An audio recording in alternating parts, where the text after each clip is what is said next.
रुख करते झारखंड से आ रहे, जहां पे बोकारो में नक्सलियों से मुठभेड़ 25 लाख रुपए के इनामी समेत 2 नक्सली ढेर हुए हैं। नक्सली कुंवर माझी और उसका साथी ढेर हुआ है। मुठभेड़ में एक कोबरा जवान भी शहीद हुए हैं। सर्च जारी है।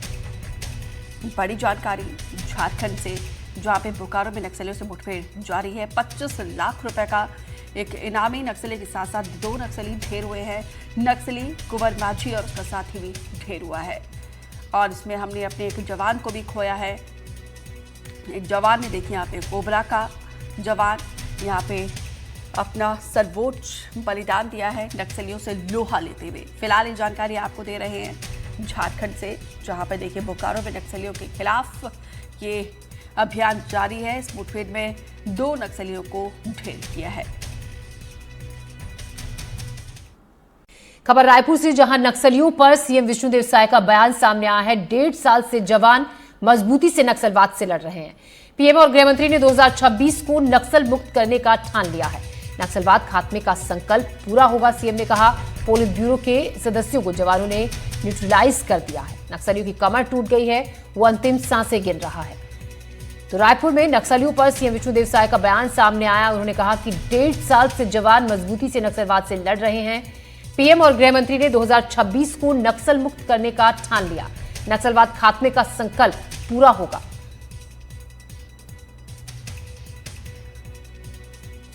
नक्सलवाद अंतिम सांसें ले रहा है। लगातार 1.5 साल से हमारे सेना के जवान मजबूती के साथ नक्सलवाद के साथ लड़ रहे हैं और डबल इंजन की सरकार का भी लाभ हो रहा है। और हमारे देश के आदरणीय प्रधानमंत्री जी और गृह मंत्री जी ने तो ठान ही लिया है, अगले साल 31 मार्च 2026 तक पूरे देश से नक्सलवाद को समाप्त करने का। और ये उनका सपना पूरा भी होगा। हमारे जवान बहुत मजबूती के साथ लड़ रहे हैं। अभी जो माओवाद के सबसे बड़े पोलित ब्यूरो के सदस्य बसव राजू वगैरह थे और कितने करोड़ों के इनामी थे, सबको न्यूट्रलाइज किए हैं और इनकी कमर टूट गई है। छत्तीसगढ़ में नक्सलियों के खिलाफ चलाए जा रहे अभियान का असर अब दिखने लगा है। नक्सलियों का कबूलनामा सामने आया है, जिसमें उन्होंने माना कि पिछले 1 साल में नक्सलियों को भारी नुकसान हुआ। हालांकि बौखलाए नक्सली छिटपुट घटनाओं को भी अंजाम दे रहे हैं, लेकिन सुरक्षा बलों के सामने उनके हौसले अब पस्त हो गए हैं।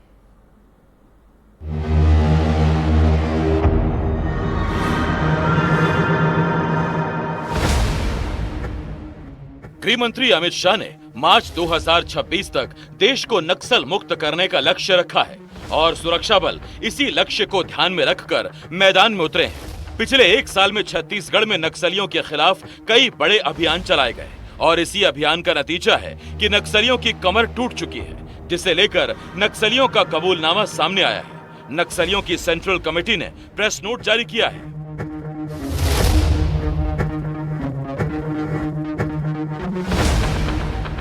जिसमें माना है कि पिछले 1 साल में पूरे देश में 357 नक्सली मारे गए हैं। मारे गए नक्सलियों में 4 सेंट्रल कमेटी के मेंबर, 15 राज्य कमेटी के मेंबर शामिल हैं। 136 महिला नक्सली 1 साल में ढेर हुई हैं। सबसे ज्यादा नक्सली छत्तीसगढ़ के दंडकारण्य में मारे गए हैं। दंडकारण्य में 1 साल में 281 नक्सली मारे गए।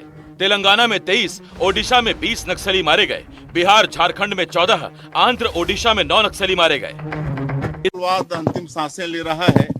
लगातार 1.5 साल से हमारे सेना के जवान मजबूती के साथ नक्सलवाद के साथ लड़ रहे हैं और डबल इंजन की सरकार का भी लाभ हो रहा है। और हमारे देश के आदरणीय प्रधानमंत्री जी और गृह मंत्री जी ने तो ठान ही लिया है। इधर सुरक्षा बलों की कार्रवाई से बौखलाए नक्सलियों ने अब आम लोगों को निशाना बनाना शुरू कर दिया है। नक्सलियों ने बीजापुर के पीलूर और टेकामेटा में 2 शिक्षकों की हत्या कर दी। घटना के बाद से इलाके में दहशत का माहौल है। जिस इलाके में नक्सलियों ने इस वारदात को अंजाम दिया, वो इलाका घोर नक्सल प्रभावित माना जाता है। इधर नारायणपुर में भी नक्सलियों ने बड़ी वारदात को अंजाम दिया है। नक्सलियों ने नारायणपुर में एक मोबाइल टावर में आग लगा दी। घटना छोटे डोंगर से 6 किलोमीटर दूर मढ़ोनार गांव की है। नक्सलियों ने इस वारदात को देर रात अंजाम दिया और मौके से फरार हो गए। जानकारी लगते ही छोटे डोगर पुलिस मौके पर पहुंची और जांच की। माना जा रहा है कि लगातार चलाए जा रहे अभियान से नक्सलियों में खौफ है और अपनी बौखलाहट के चलते नक्सली अब इस तरह की वारदातों को अंजाम दे रहे हैं। कभी वो आम लोगों को निशाना बना रहे हैं तो कभी मोबाइल टावर में आगजनी जैसी वारदातों को अंजाम दे रहे हैं। नारायणपुर से विकास तिवारी की रिपोर्ट। छत्तीसगढ़ में अवैध घुसपैठियों पर हो रही कार्रवाई पर डिप्टी सीएम विजय शर्मा ने कहा कि प्रदेश में केंद्र सरकार के नोटिफिकेशन के आधार पर काम हो रहा है। उन्होंने कहा कि सभी जिलों में स्पेशल टास्क फोर्स का गठन किया गया है। बड़ी तादाद में एफआईआर और गिरफ्तारियां हो रही हैं। साथ ही डिप्टी सीएम ने यह भी कहा कि सरकार ने एक टोल फ्री नंबर भी जारी किया है जिस पर कोई भी घुसपैठियों के बारे में जानकारी दे सकता है।